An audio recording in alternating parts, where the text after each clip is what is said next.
This video is called the Handbook for Remaining Human. I have some photos I want to show you. I'm going to explore a book that one of my clients wrote today, but I want to show you some images. So the first thing I want you to see is how the Tropic of Cancer and the Tropic of Capricorn work in the realm. As an astrologer, I'm able to see where the ascendant, the descendant, the IC, the midheaven are at different times of the year. And I have a particular chart that was born above the Arctic Circle in November, where her ascendant and midheaven are the same degree. And that is because in the realm, because Polaris is the projector star of the hologram, the Tropic of Cancer and the Tropic of Capricorn, it's a scrolling in and a scrolling out of the sun and the moon, the two luminaries in the realm. Recently, I understand that someone was showcased explaining the heliocentric model and a whole bunch of geometries and aligning the DNA with the elements and making like it was all new information. And I have shared how the periodic table and the DNA match up several times, and I had just shared it again in April. So I'm just going to show you something about Polaris, and just look at the images. You can certainly make screenshots. The black sun, Polaris, and the two lights in the sky that go around and around, again, on the Tropic of Cancer and the Tropic of Capricorn. And that's why all of my astrology is done in whole signs with the Tropic of Cancer and the Tropic of Capricorn. The other thing I want to show you so you can see it from a different perspective is here's the two lights, the sun and the moon with Polaris above, and it makes the geometries of the Freemason tool. So that's just something for you to consider. Now, the Handbook for Remaining Human is a beautiful book written by one of my clients, and you can get this book. It is called The Old World of the Future by Erlend, Bolstad, Ra. So the book is incredible. Now, he was only 23 years old when he wrote this book. And the way Erlend and I knew each other was from his astrology, of course, but he had started watching my videos, and he, as a young man, had a lot of questions, about what's going on here. So he was born in 2000, so by 2020, he was only 20 years old, and he realized what went on with the mass psychosis and the brainwashing program, and he writes about it in this book. I'm very excited about this book. It's called The Old World of the Future by Erlend, Bolstad, Ra. And when I was working with him, we would do about, a few minutes of his astrology, some of his questions, some of his big philosophical questions, and then work on major questions that he had. And he really came around to this idea, if we don't know where we are and how the mechanics of the realm work, then you cannot live in the realm. And so he's challenging again and again all of these propaganda models that we have been given by people who get the platforms out there. If they see it on TV or they see it on some major controlled opposition podcast platform or whatever, they think it's true. Erlend does a fabulous job of asking the major questions and then how to ask those questions and interpret various texts. So Erlend even uses spiritual texts like the Bible, and he quotes from the Bible, but what's interesting is that he's showing you how to interpret it, how not to just believe it and be waiting around for some Messiah, but to be a gifted person who asks the right questions. The other thing about Erlend is that he understands that we are bioelectric beings, that we are ether, that we have natural magic, and that natural magic is part of nature or the bioelectric body. And he says that if we don't have that logos down, if we don't have those words correct, then we also don't know what we are. So the whole realm is bioelectric. It's a wheel within a wheel, electromagnetic levitation. It's not run by gravity. And we are bioelectric. So what are we within the realm? And that's what I would almost read like the back of this book first, because the other thing is he's talking about cymatics and the geometries and how the waveform works within the realm. And then he also talks about music and sports and the true aim of sports and athletics and music. Now, music is astrology. I don't know if you know that. I don't necessarily have a photo to show you right now, but your chart is a musical scale. So that's the other thing. You are a bioelectric being playing music of frequency and vibration within your chart. And the more that you know your chart and the more that you ask the questions and the more that you know that you're an etheric being, not just a physical being, then you're interacting with this realm better. The other thing I like about this book is it tells about how valuable we are as elders and also how valuable children are. And he gives ideas about the future of humanity and how we should get away from Hollywood and get away from big politics and decentralize everything, our art, our music, our dance, our singing, the quality of life on a very local level. And that has always been my idea also, to the point where permaculture gardens and food forests and growing all the food that you need right in your yard, and also buying and selling within your community, because I'm going to go to the Canaan Farmers Market today in New Hampshire, because I really want to always make sure that I know all of my neighbors and that we're all cooperating to grow food. So this is an excellent book. It also has some fabulous stuff about free energy and how that free energy works here in an ether realm. And he shows many pictures and how those spires were part of the ether net that would have created the geometries that created the correct frequency for humanity to live in a beautiful system. And the other thing is the living water. Okay, so he writes a lot about the living water. And through these geometries, there was frequency, but there was also water in every single plaza. There would be an enormous amount of water. So you've seen like the World's Fair and Chicago in the late 1800s.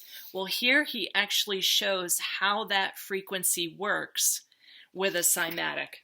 Coils of copper, the essential electrifying magnet. So if you're interested in toroidal fields and different kinds of science like that, this is what I would suggest that you read his book. And if you're very into this, like what humanity is capable of, he's got a whole section on page 291 on frequency, energy, vibration, and the secrets of the universe. I mean, he's absolutely brilliant. I'm very proud of you, Erlend, and I'm super happy to introduce your book.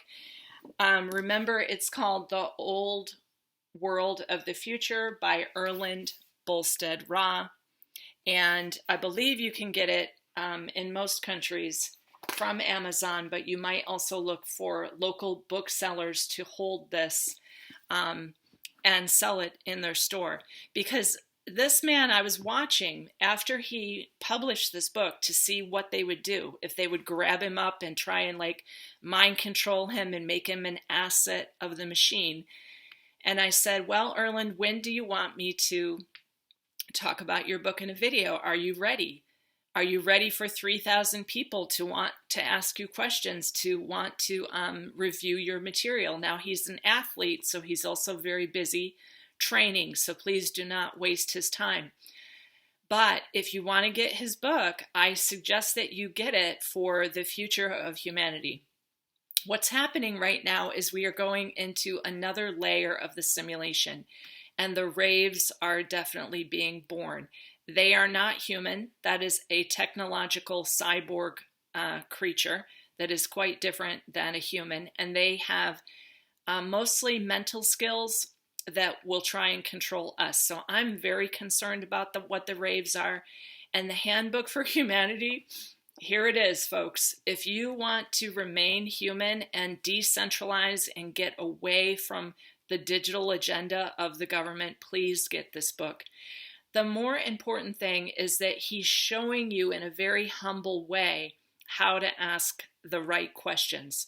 And that's what's important to me. So no matter what your spiritual take is, no matter what your life is like, ask questions. If you're going to read a religious text even, you should be asking questions along the way about that text.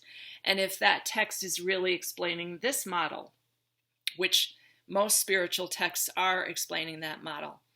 Now, there's something else that I wanted to show you. I've been doing some research. Here is the geometry of the egg of the realm.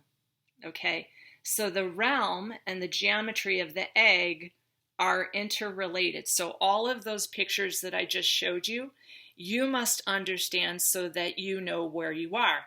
The other thing I wanted to share, which I have been sharing, is about this patent. And you can make a screenshot right there. So that patent is for the Sky Sim that NASA put together. And I made a bunch of screenshots so that you can see the Sky Sim and how it works. Sorry, it turns when I turn the phone. And the full patent information about the Sky Sim. Because what I have been doing since I just drove here again is I've been looking at the sky in all different locations, and it's quite different since the eclipse. I also looked at a lot of like river systems and looked at the water and what's going on with the water. And I also looked at a lot of government buildings. So I want to show you an old picture of a government building. Now, as Erlend says in his book, this is not a government building. This is part of Atlantis. Can you see what it is? So these buildings and Atlantis have been converted into government buildings and religious buildings and so forth like that. But before, they were all buildings for the people, and they had free energy systems. And what I remember is that we were actually part of a water system, and I can see in my inner eye as I've looked into what this place used to look like. I remember myself being in water and coming up into these beautiful places with the beautiful columns that look like Greek architecture. Now, that Greek architecture was all over the realm. So it wasn't just in Washington, D.C., it was all over the realm. And then something happened, and I'm not sure if it wasn't in different dimensions. So I just have to say that there could have been different dimensions that were seeing different realities, like the Hyperboreans, the Lemurians, the Atlanteans. They could have been in slightly different dimensions, seeing different realities, as it is here now also. But what I remember is being able to swim up to those, and so were the dolphins. So everything was being able to swim. And then my friend Nish sent me something from a brilliant scientist who talks about what happened to humanity and how humanity got hypnotized. And I shared that link also from x.com. It was by W.R. Schock, spelled S-C-H-O-C-K. S-C-H-O-C-K. W.R. Schock at x.com. And he really explains very well how humanity has been hypnotized. He says the artificial brain resonates at 7.83 hertz, the same frequency as the counterfeit Nibiruian diodic crystal grid, a key planetary that is laid out on key planetary cross ley lines where giant crystal clusters are located below. And what they did was they put the lingams, which he called Cleopatra's needles, on top of those that they create a frequency, and they function as a broadcast antenna that blasts out frequency to the dome overhead, which I just showed you in the egg geometry, which then radiates across the entire surface of the planet. So let's look at that picture again. These things were already here. What was added is those huge obelisks all over the planet. And those obelisks act as a frequency. And those things then radiate out in a cymatic wave across the planet, and they hook into the artificial brain. Our brains have been modified. So what we see in this realm is what they want us to see. What was Dr. or W.R. Schoch's point in writing that is because he's a scientist who believes that we are soon going to see this again.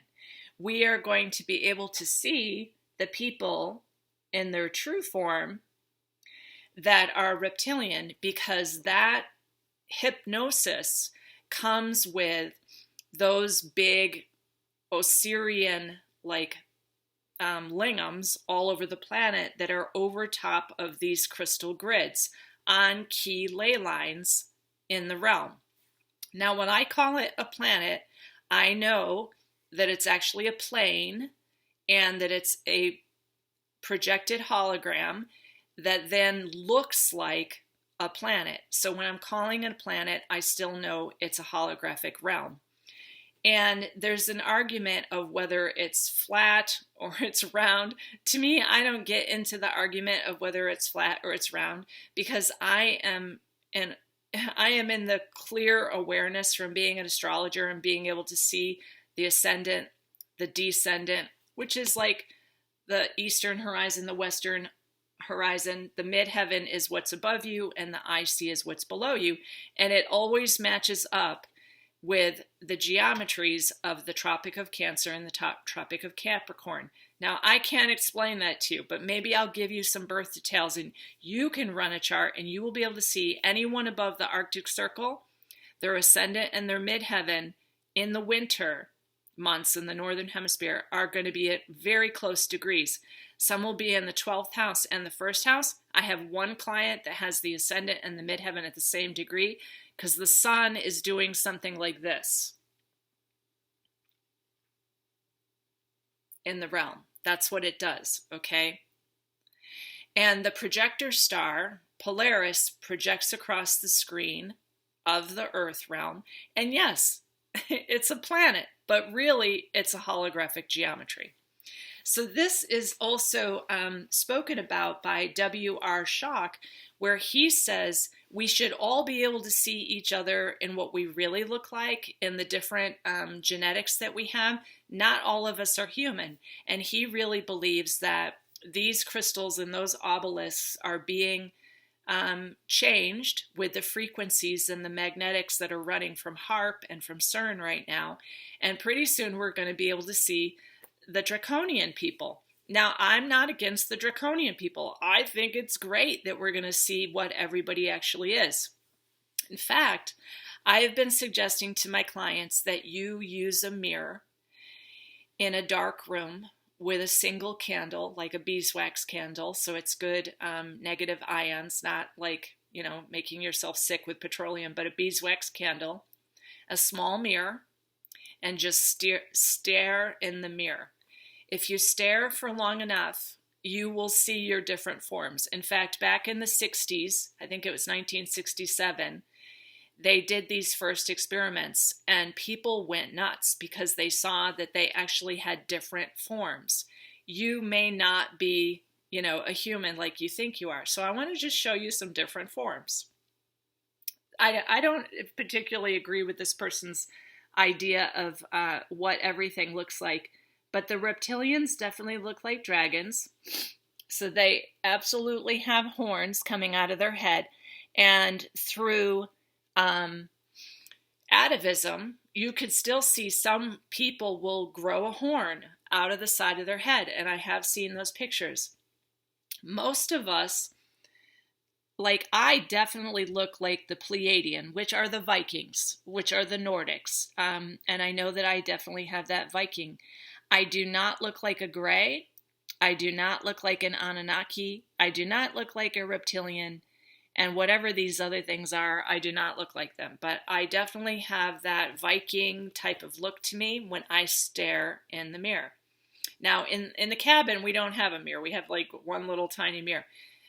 In Florida, Claude and I both did experiments where we both look in the mirror, and now Claude's father was AB negative. So part of Claude's face actually falls and changes. Part of him stays human, and part of his face does not look human. And I don't know how to show you that. Like, I'd have to like flip my laptop around and get Claude to like look in the mirror.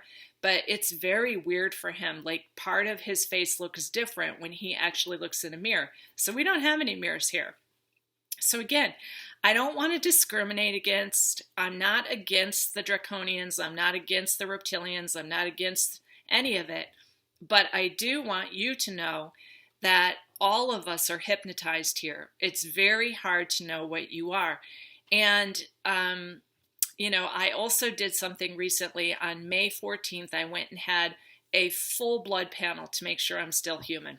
And I'm glad to tell you, I am still human and I have all my numbers. But some of my clients are finding that they now have very strange problems with their red blood cells, their white blood cells, their platelets, and their hematocrit levels. So I have mine all written down in here somewhere. Anyways, the point of this is that I wanted to make sure I'm still like incredibly healthy and my blood is singing. It is very human. It has all the correct hematocrit levels because we're starting to see people having porphyry, leukemia, blood cancers. Porphyry is basically vampirism, where you have to have complete blood exchanges again and again. So the porphyry is maybe somewhat genetic, but it is also being brought out by so are the blood cancers. The leukemia is a real concern. There's a lot of people with blood cancers. So strengthening your blood, making sure your blood is singing, making sure that you're still human is very important. And being careful what you eat and how much you interact with screens, which is why I don't make a lot of videos, because these screens, this is the weapon right here. This thing has a lot of radiation in it, and it does something to what they're spraying us with and what they're also putting on our food that then will make you into the cyborg human, which is what the raves are. Now, the raves apparently do not like light. And I believe that since the last eclipse, April 8th, we have had very different light. Something is definitely, they're pulling plasma off of the sun with the magnets. But also those auroras that happened were completely planned and absolutely fake. Those were all HARP technologies, and I have all of that data. And I've also shared all of that data on my Facebook page, which is Lalita Karoli. So it's up to you to realize when you've been hypnotized, and people saw a lot of like weird angel looking things. And then the Vatican said it was getting ready for us to see like poltergeists. And well, that's because in 2020, we were all supposed to see with 2020 vision. We were all supposed to be able to see, and all of these technologies were collapsing. And then they did the next mass psychosis, so everybody would get this. So now, instead of those big Osirian lingams all over the planet on top of the crystal grids, now they have the 5G antennas. And when I was driving, like both down to Florida and back up, there's all these machine trucks called Tech or AI tech trucks all over, putting these black boxes on everybody's telephone pole. And that is to do the same thing that Mr. Shock or Dr. Shock is talking about, in that they're going to control your mind. They will be able to control what you see based on your Wi-Fi router in your house and your stupid phone.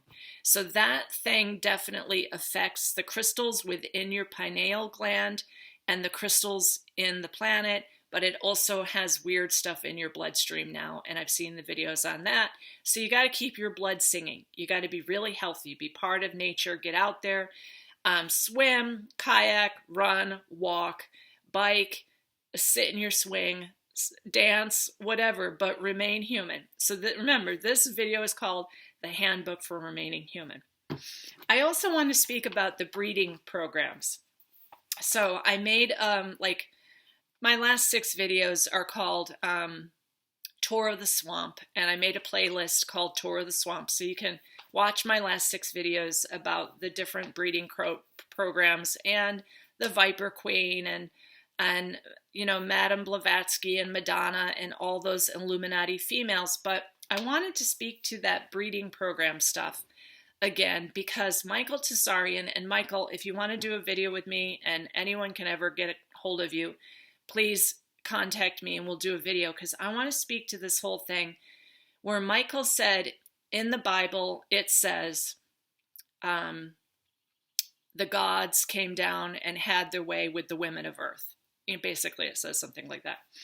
So I always have questions about that. You know, like, I don't read the Bible with faith. Like somebody's coming to save me and die for my sins or whatever, because none of that's true.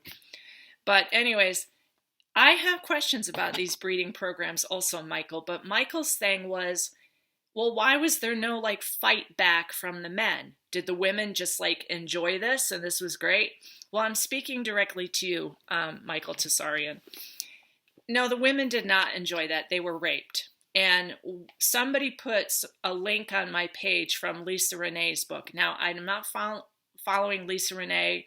We're not ascending. It's impossible to ascend. The only thing you can do is like trans-ending and get out of here.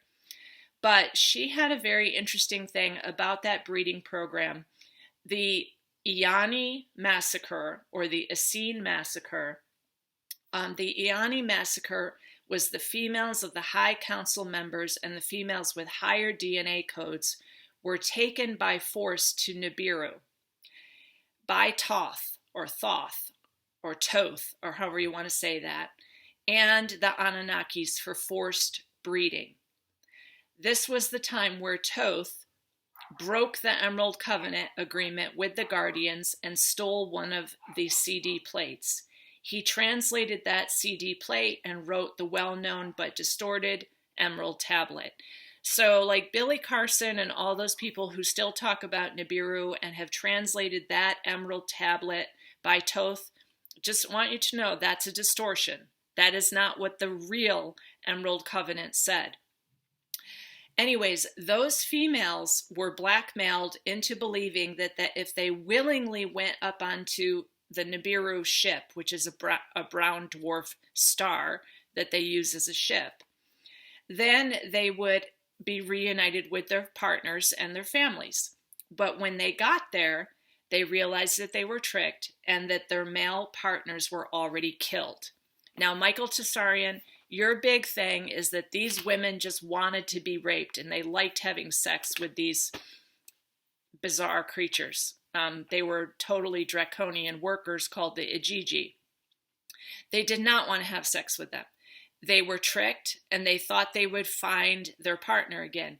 Now, according to the people that worked with Lisa Renee, who remembered this material, when they got there, many of them killed themselves, but others of them were captured and forced to have children with the Anunnaki so that the Anunnaki could harness the Iani or the Essene DNA. So the real Madge Grail line comes from the original Lemurian and Atlantean women who were forced into captivity. They were chained and they were caged. So some of you might remember that. They were chained and they were caged and they were forced into having children until they died. They hated themselves and they also hated their children. Many of these women have miasmas. still today with the reproductive system. And I have a chart of one of those women that I have been working with, and I'm going to meet with her again in June. We've had 2 sessions, and many of you are in the same category. I don't care whether you're Rh positive or you're Rh negative. All of the women were forced into these breeding programs with the higher DNA templates. With this woman, she remembers it, and she has a miasma where she continues to have these Rh negative partners who end up then going psycho on her. And now she has problems in her reproductive organs.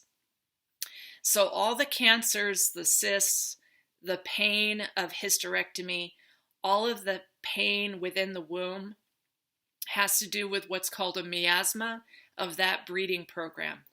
So what we have now is we have another breeding program. So I must mention that to you. The prenatal eclipse of every child coming in right now is a Sun, Moon, Chiron conjunction. Every one of these children will be hybrid. It might be but it also is just the frequencies that are running. And yes, my friend Nish also sent me a picture of a Cyclops kitten, a baby kitten that has one horrible eye on the top of its head. I'm not even going to show you, because when I looked at that, I was immediately harmed. I was psychically reorienting myself. I remembered this shit going on before. And I've also seen not just 3-leaf clovers, not just 4-leaf clovers, but 5-leaf clovers and a whole bunch of others. So it's not just in the animals, the human animals and the kittens, but it's also in nature. There are weird plants, there are weird bugs, there is weird stuff. And I do believe that we are now in the 1,000-year period of extreme hybrids. And the Handbook for Humanity is for those of you who want to remain human. Okay? I know it's The Old World of the Future by Erlend, Bolstad, but I do encourage you to read his book, to write your own book, to ask the right questions, to really consider what is going on here. So he's an inspiration to me, a young man who figured it out. And I might be able to interview him, because my question to him would be like, how did you figure this out when you were only 20 years old? Like, it's amazing. And he has some great things about his parents and how, you know, they'd have 3 generations at the table where they were really talking, like they were arguing even. They had different ideas and they would learn from each other. And now when I go around, you know, at the table, people are all sitting. I've said this in other videos. The children are looking at this. This is God to them now, and they're not listening to their elders. So this is great, because he's talking about, again, having real families who really talk, who ask questions and don't just believe. And also, he has confronted some politicians in his own country, and we all should be doing that. I definitely do that. All right, my dears. Handbook for Humanity. It's good to see you again.